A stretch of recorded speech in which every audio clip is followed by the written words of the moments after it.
नमस्कार दोस्तों, स्वागत है आपका। आज के इस वीडियो में हम सीखेंगे जॉब सेफ्टी एनालिसिस यानी JSA या जॉब हैजर्ड एनालिसिस। आखिर ये होता क्या है और इसे स्टेप बाय स्टेप कैसे किया जाता है।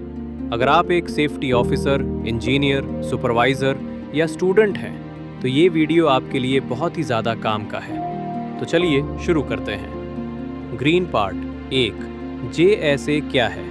जॉब सेफ्टी एनालिसिस मतलब किसी भी काम को शुरू करने से पहले उस काम में होने वाले खतरों को पहचानना, उनका रिस्क समझना और फिर उन्हें कंट्रोल करना। सिंपल भाषा में कहें तो काम शुरू होने से पहले सेफ्टी का होमवर्क करना ही JSA है।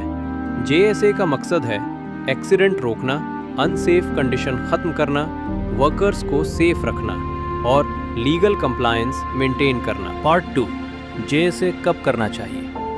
JSA हमेशा उन कामों में किया जाता है जहां रिस्क ज़्यादा हो, जैसे working at height, hot work, electrical work, confined space entry, lifting operation, chemical handling.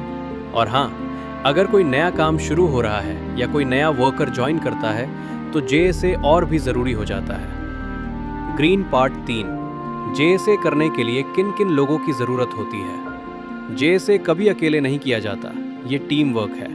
इसमें शामिल होते हैं सेफ्टी ऑफिसर, सुपरवाइजर या इंजीनियर, उस काम को करने वाले वर्कर और कभी कभी साइट इंचार्ज, क्योंकि वर्कर्स को ग्राउंड रियलिटी सबसे अच्छी पता होती है। ग्रीन पार्ट 4, JSA करने के 4 सिंपल स्टेप्स। अब बात करते हैं मेन प्रोसेस की। स्टेप 1, जॉब को छोटे छोटे स्टेप्स में तोड़ना। एग्जाम्पल लेते हैं। मान लीजिए काम है वर्किंग एट हाइट। इसको हम ऐसे डिवाइड करेंगे। 1, लैडर सेट करना। 2, ऊपर चढ़ना। 3, काम करना। 4, नीचे उतरना। यही पहला स्टेप है, काम को छोटे छोटे स्टेप्स में तोड़ना। स्टेप 2, हर स्टेप के हैजार्ड पहचानना। अब हर स्टेप को देखेंगे और पूछेंगे कौन सा खतरा हो सकता है, जैसे लैडर फिसल सकता है, वर्कर गिर सकता है, टूल्स नीचे गिर सकते हैं, इलेक्ट्रिक लाइन टच हो सकती है। यहाँ हमें सोचना होता है slip, trip, fall, fire, electricity, chemical, mechanical, सभी पॉसिबिलिटीज के बारे में। स्टेप 3, रिस्क का लेवल तय करना। अब हमें देखना है ये हैजार्ड कितना खतरनाक है। इसके लिए जनरली 3 बातें देखी जाती हैं। 1, एक्सीडेंट होने की संभावना, लाइक्लीहुड। 2, चोट कितनी गंभीर हो सकती है, सिवेरिटी। 3, कितने लोग प्रभावित होंगे, एक्सपोजर।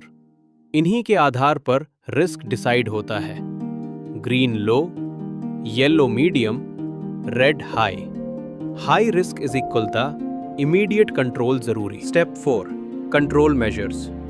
डिसाइड करना अब सबसे important step.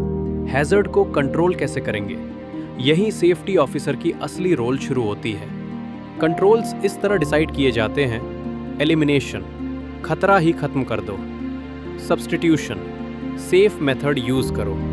Engineering control, guard, barrier लगाओ। Administrative control, permit, procedure. PPE, आखिरी protection. Example, fall protection system, safety harness, proper ladder, barricading, permit to work, tool box stock. और फिर इन कंट्रोल्स को प्रैक्टिकली लागू किया जाता है। पार्ट 5, डॉक्यूमेंटेशन कैसे होता है। JSA फॉर्म में लिखा जाता है job name, location, team member, steps of work, hazards, risk level control, measures, responsible person sign और काम शुरू होने से पहले सभी वर्कर को समझाया जाता है। पार्ट 6, JSA क्यों ज़रूरी है।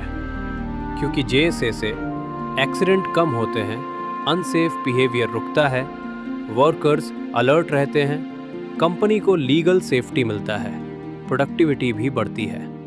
याद रखिए, no job is so important that we can not take time to do it safely. Part 7, real life tip. कभी भी JSA को सिर्फ पेपर वर्क मत बनाइए, इसे फील्ड पर लागू करना ही असली सफलता है। वर्कर्स से पूछिए उनकी बातें सुनिए और प्रैक्टिकल सॉल्यूशन दीजिए।